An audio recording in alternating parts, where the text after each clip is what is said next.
You write in your book, the world is drowning in a sea of debt, and the derivatives are the centerpiece or the pinnacle. The official statistics are shocking and almost unbelievable, but 1.5 quadrillion worth of derivatives exists and are traded on the exchanges. And the number's absolutely ridiculous, you cite, because the total world GDP, according to the World Bank, is only $60 trillion. Now, you write that that means on top of the already existing fractional reserve banking system, there's 25 times more derivatives than there is real wealth in the world. It's derivatives that's going to bring this system down, isn't it?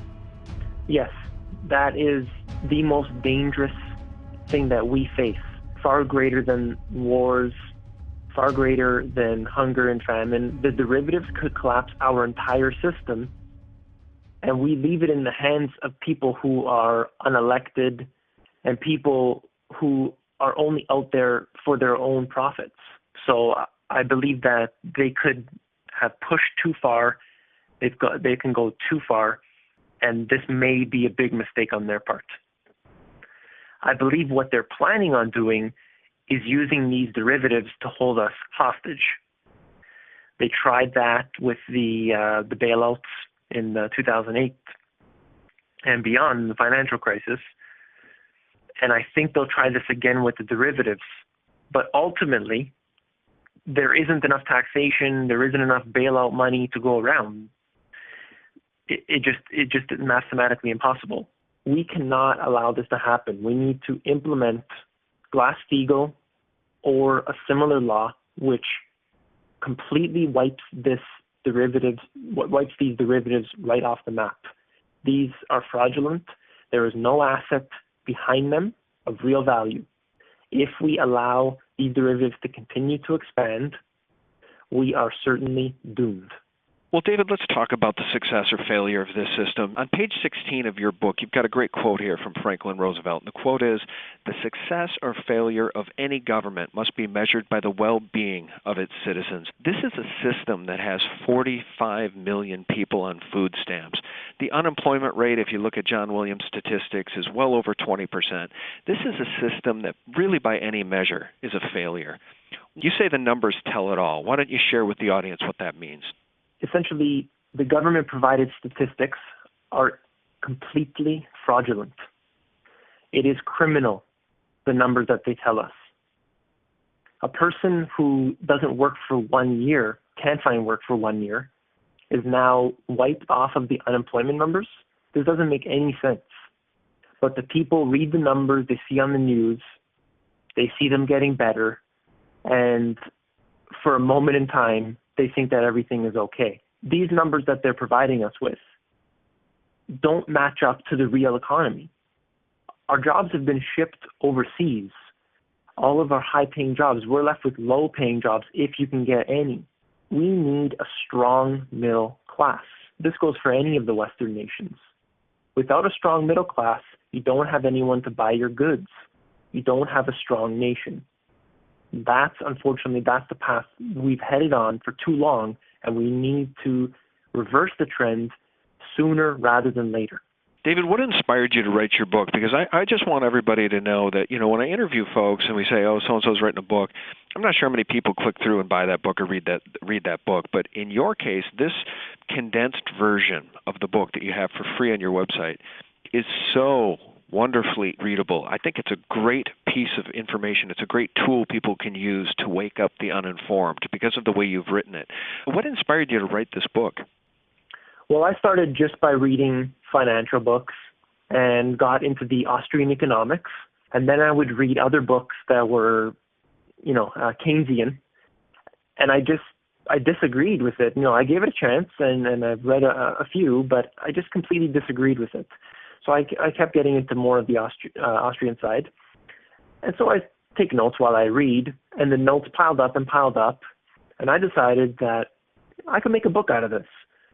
So there I was. I finished my book, but I needed to do it in a different way than most books because I found starting from the beginning, it was hard to really catch up to learn. So the way I used diagrams and charts make it really easy for people to learn.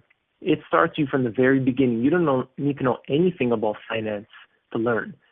And I give people a 40-page version of the book because I know that not everyone has the money to buy the book.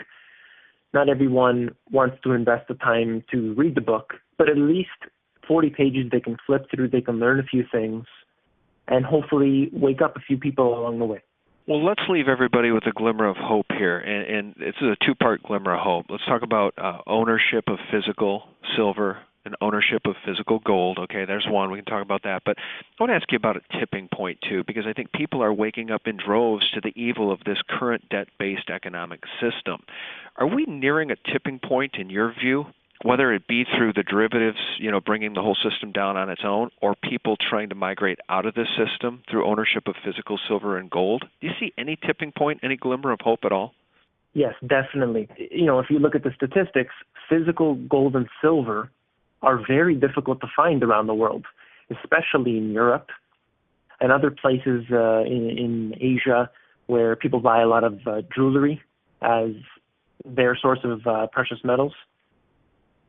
These stock-related gold, silver, they're not doing as well. And frankly, in the futures markets, it may be fraudulent. So a real asset like physical gold and silver maintains value. It has for thousands of years. Regardless of what happens to this system, gold and silver will have value on the other side. That's why it's important to have a significant portion of your portfolio in physical gold and silver. Like I said, they will maintain value wherever happens in the next turnover of our economy, the recession, depression, or whatever happens to the monetary system. Physical gold and silver will be your best assets, hands down. Well said. I think that we are reaching a tipping point because people are starting to understand how this system works and how fraudulent it is, and the men behind the curtain have been revealed. And in your book, I think it's on page 29 or 30, you have this great quote from Henry Ford, which people have heard before, but let's leave it with this. Quote, "People of the nation do not understand our banking and monetary system, for if they did, I believe there would be a revolution before tomorrow morning." And I think that's what we're seeing. We're seeing people embrace phrases at rallies like "end the Fed," "liberty now." This is the glimmer of hope, isn't it, David? This is huge. Now, with every action, there's equal and opposite reaction. As these elite push harder and harder upon us, we grow and expand because they have to come out into the open. And we see this. We are expanding our efforts. Ron Paul, in his last election cycle, was barely existent. This time, he's the real front runner, despite the fact they are cheating him out of this presidency. He's still the top contender here. He's the only one promoting liberty. We need to follow the Ron Paul revolution and the principles that apply to it. That is our goal. Well, David, you're an interesting guy. We sure do appreciate your time. If people want to find out more, get your free book, or actually get the book that you published, they can visit you where? Is it themoneygps.com? Yes, the free book is available at themoneygps.com, and the full version is available on Amazon. Great. Well, what's next for you, David? What are you working on?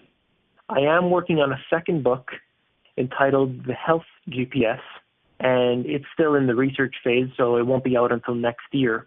But it will, in the same format as the Money GPS, will show people the dangers of genetically modified foods, vaccines, and along those lines there.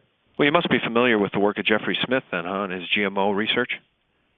Absolutely. Seeds of Deception was one of the first books I read years ago, so he is one of the most detailed authors you'll find, and it's very hard to deny the facts.